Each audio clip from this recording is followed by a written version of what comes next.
ang programang tunay na serbisyo publiko na nakaka-touch ng puso. Health and Travel at Serbisyo Publiko, ang programang tunay na serbisyo publiko na nakaka-touch ng puso.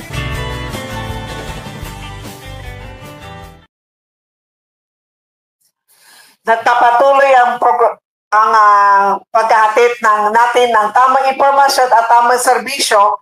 Ito ang Health and Travel at Serbisyo Publiko. Ako pa rin ng iyong Agaran Serbisyo Lady, Dr. Hilda Ong. Ngayon ay June 24, 2025, araw ng Martes. Meron lang ako isang mahalagang balita na isi-share sa inyo ngayon.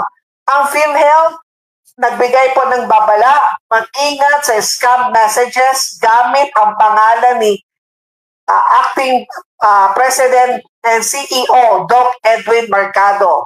Pinaalalahanan ng Philippine Health Insurance Corporation ang lahat kaugnay na kumakalat na peke mensahe kung saan ay si Dr. Edwin M. Mercado, Acting President and Chief Executive Officer ng PhilHealth, ay humihiling ng pagdedeposit ng pera dahil siya ay nasa isang mahalagang pulong. Kapalit na pangako ito, ibabalik kaagad. Ang mga sumusunod na detalye, ang ginagamit ng scammer ay ang GCash number 0938-435-4071 at ang pangalan ay Mel Bruin Lin.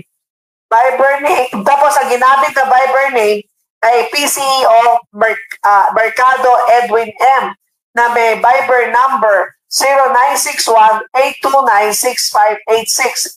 Ito po ay hindi po ang Viber number ni Doc Edwin Mercado. At higit sa lahat, hindi rito ang GCash number ni PCEO ng PhilHealth at Doc Edwin Mercado. Mariing pinabubulaanan ng PhilHealth na ang nasabing mensahe nagpapakilala mula kay Dr. Edwin M. Mercado. Ang mga mensahe ito ay hindi totoo at mapanlinlang. Kung makatanggap kayo ng ganitong mensahe, mangyaring huwag maniwala, huwag tumugon, huwag magpadala ng pera at i-report ka agad sa PhilHealth o sa kinaukulan otoridad. Maaaring makipag-ugnayan sa PhilHealth Corporate Action Center sa mga sumusunod na hotline numbers na bukas 24/7.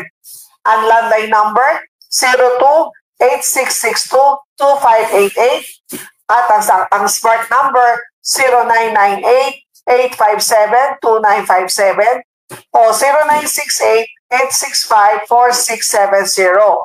Ang Globe number 0917-127-5987 o sa 0917-1109-812.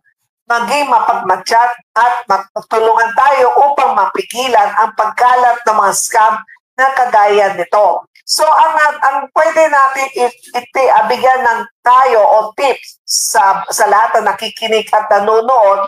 Una, huwag tumugon. Kung nakatanggap ka ng mensahe na humingi ng pera o mga personal detalye, huwag tumugon o makipag-ugnayan sa nagpadala. Pangalawa, i-verify ang pinagmulan ng mensahe.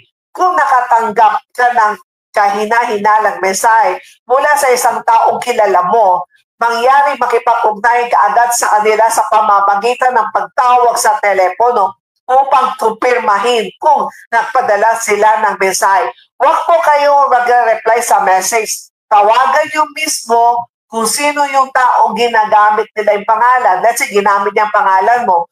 Tapos, pangalan ng isang kaibigan mo at sabi na nangangailangan ng tulong, di ba? Huwag kayo tutugon. At higit sa lahat, i-verify po ninyo ang pinagmulan ng mensahe at kung nakatanggap kayo na kahina-hinalang mensahe.